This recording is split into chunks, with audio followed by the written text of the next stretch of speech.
Hello, everybody, and thank you very much for that wonderful introduction, Brad.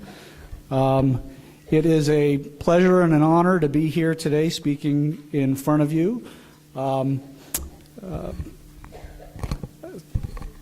See a number of friends in the audience, and really enjoyed that meal, by the way. That was a wonderful, wonderful effort. Absolutely delicious. So I'm here speaking as the president of AFCEA Bethesda, and AFCEA stands for the Armed Forces Communications and Electronics Association.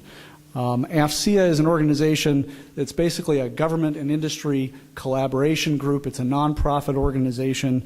Our goal is to bring government and industry together to help bridge the gap between the two and to help encourage collaboration on ways to improve the way that government provides services to the people.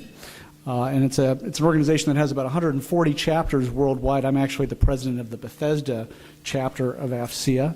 And we're thrilled to be able to support scholarships for Montgomery County students. We do that through universities of Shady Grove, as well as through Montgomery College and University of Maryland College Park. So I've been asked to come here today to speak briefly on why AFCEA does this, why we are interested in funding scholarships for these students. One thing that I would say first off is that I'm thrilled and honored to be speaking here today because I myself am actually a Montgomery County Public High School graduate.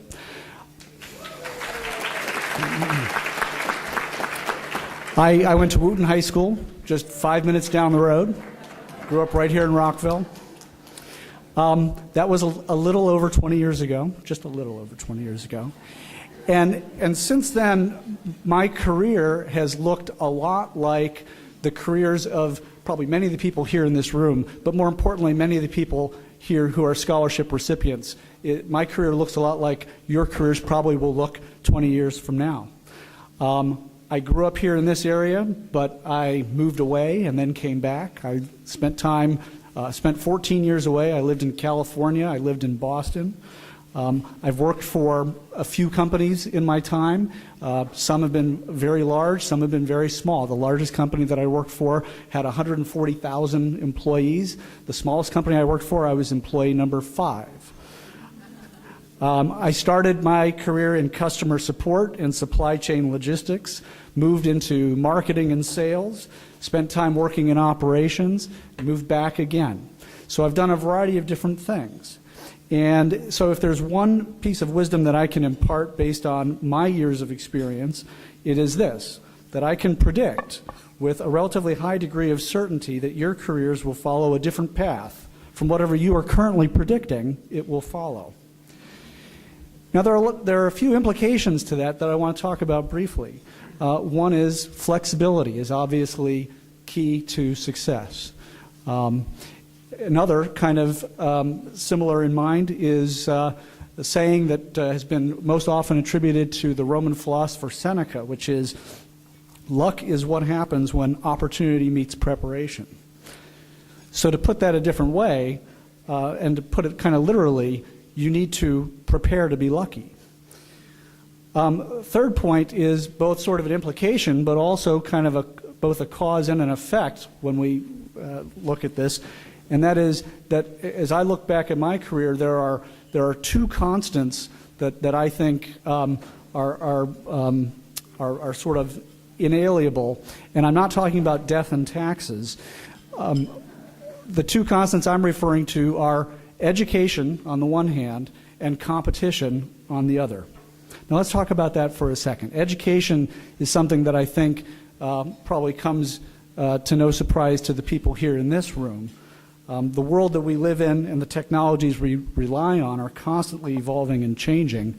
As an example, the college class that I graduated in 1991 was one of the last few college classes before the internet boom. It was one of the last few college classes in which students were not used to, for instance, having computers in each of their dorm rooms, as an example. Whereas today, as you can see, we carry computers around with us in our pockets. So obviously the key to keeping up with the pace of change is education. And today we find that that's not only true for the young, but for everyone. In fact, the conversation that we were having at my lunch table today was about that very thing, that you need to expect to continue to educate yourself throughout your career in order to keep up with the pace of change around you.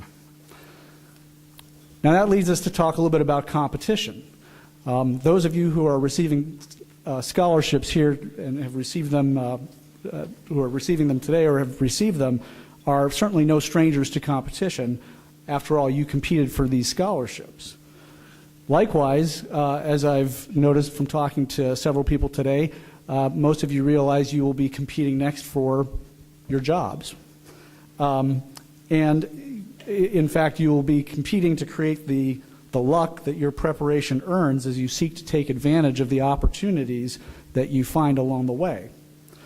On a larger scale, though, the companies you work for, or the companies you create in many cases, will compete in a market against hundreds or thousands of companies in the market just like you. And on a still larger scale, over the next 20 years, our great country will increasingly compete on a global scale for resources, markets, and innovation that will drive the collective economic and security interests of literally everyone in this room. And that brings me back to the question of why AFCEA is investing in scholarships. The opportunity to succeed in this competition on that kind of scale has a lot to do with the education system and the need today for more students in sciences and engineering specifically. As an example, I was reading a New York Times article this past weekend that talked about the fact that for the first time in decades, there are more than 24 new medical schools that are set to open in the next 5 to 10 years. It's been literally, over the past 30 or so years, there's been only one new medical school that's opened in the country. And if those medical schools open as they're scheduled to, it will amount to an 18% increase in available slots in medical schools within the United States. Now that's a reflection of two things. One is the level of interest on the part of students in going into the medical field. It's also a reflection of the increase in demand as the baby boomer generation ages and the need for more health care in the country. Likewise, though, and perhaps in some respects a little closer to home, here in the Washington, D.C. area, where a lot of jobs center around the federal government, either in terms of government employees or contractors who serve the federal government, the number of people in that industry who are becoming of age to retire is, it's astounding, it's phenomenal. Surveys over the last few years have shown that somewhere between a third and a half of the federal workforce it will reach retirement age over the next 5 to 10 years. And so that obviously means a lot of jobs that are going to need to be backfilled by people like you. So what, at the end of the day, does this mean to you?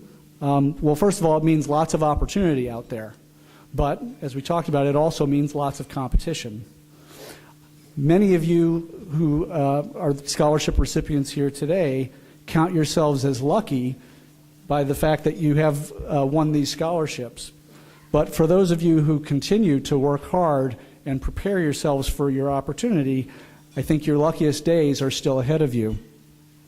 AFCEA is committed to that, and so am I. And that is why we have been so happy over the last several years to fund up to about $500,000 in scholarships across the university partners that we have worked with in doing that. So thank you very much.